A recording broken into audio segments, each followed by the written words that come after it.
Merhaba, bugün size çocukların, gençlerin ve hatta beylerin de çok seveceği çok güzel fish finger yani çıtır balıklar yapacağım. Bunları hazır donuk ürünler olarak gidip marketlerden alıp derin dondurucu tutacağınızda evde kolayca ve rahatça yapabilirsiniz. Bunun formülü aslında çok basit. Önce dış panenin çok güzel olmasını sağlayacak ufak bir oyunum var size.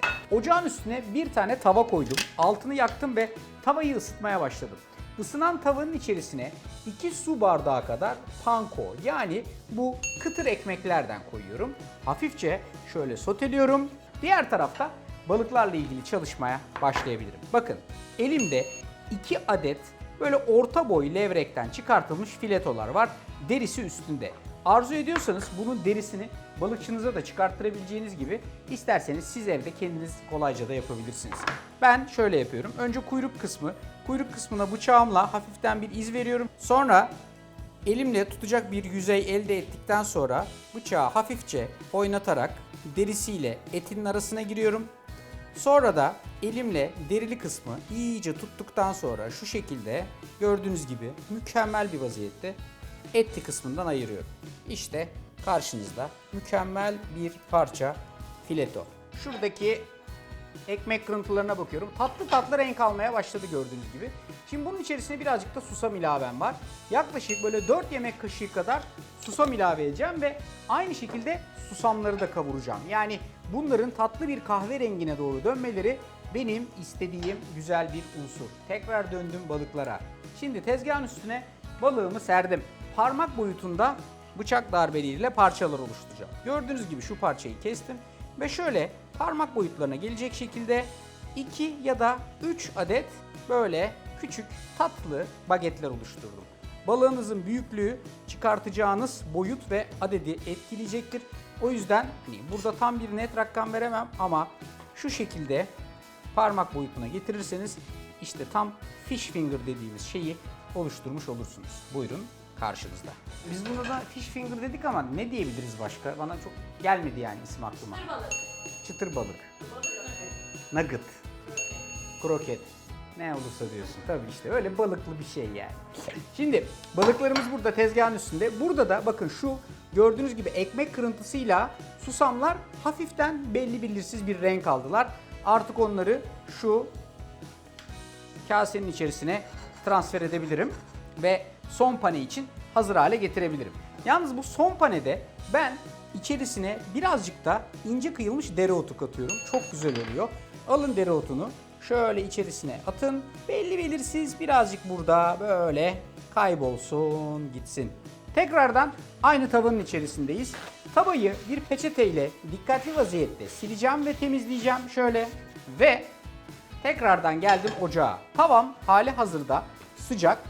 İçerisine birazcık kızartmak için ayçiçek yağı koyuyorum. Tabanını iyice kaplayacak kadar ayçiçek yağı yeterli olacaktır. Çünkü balıklarımız çok fazla ve böyle şey değiller. Kalın kalın değiller. Arkasından klasik bir pane işlemimiz var.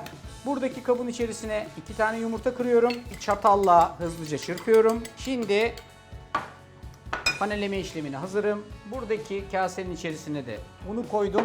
Artık işleme başlayabiliriz. Bir kere hafiften balıklarımızı şöyle güzelce bir tuzlayalım. Lezzet eksiği kalmasın. Tamam. Arkasından una balığınızı buluyorsunuz. Bir eliniz ıslak kalacak, bir eliniz kuru kalacak. Yumurtaya hafifçe buluyorsunuz bunu. Ve pankoyu alıp kuru elinizle üstünü güzelce kaplayıp buradaki pane harcıyla bastırıyorsunuz. Sonra da direkt olarak yağın içine alıyorsunuz. Tek ihtiyacımız olan biraz sabır, biraz özveri, biraz da özen. Bunlar orada pişerken ve hafiften soğuma noktasına giderken bir de yanına remülad yapacağız ama önce şöyle balıkları bir pişirelim. Buyurun.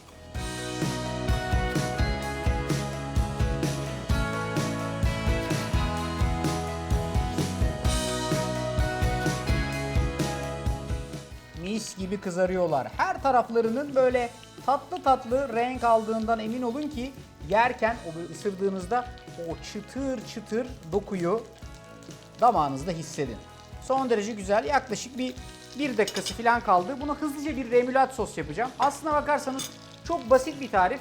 Sadece sizden istediğim şöyle 2 yemek kaşığı kadar yoğurdu böyle bir kasenin içine almanız, üstüne 1 yemek kaşığı kadar mayonez ilave etmeniz, sonra güzelce çırparak bir araya getirmeniz ki arzu ediyorsanız bunun içerisindeki mayonez ve yoğurt miktarını hafifçe dengeleyebilirsiniz, arttırabilirsiniz, azaltabilirsiniz.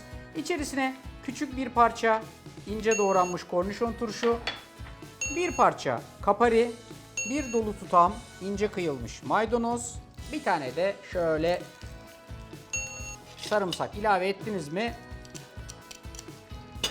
işiniz tamam.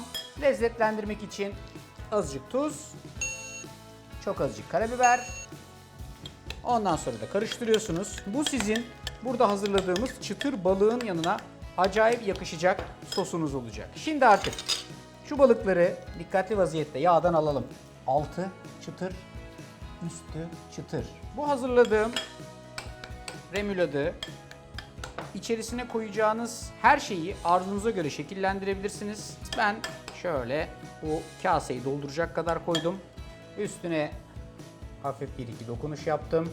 Sonra da balıkları dizip artık bunu servise rahatlıkla çıkartabilirsiniz. Şöyle güzel güzel özenli bir şekilde dizmeniz lazım. 2 tane levrekten böyle dolu dolu ve rahatça 4 kişiyi böyle güzel güzel keyifli doyuracak kadar balık elde ettiniz. Şimdi bir kalite kontrol yapalım. Biraz remülat ve balıktan.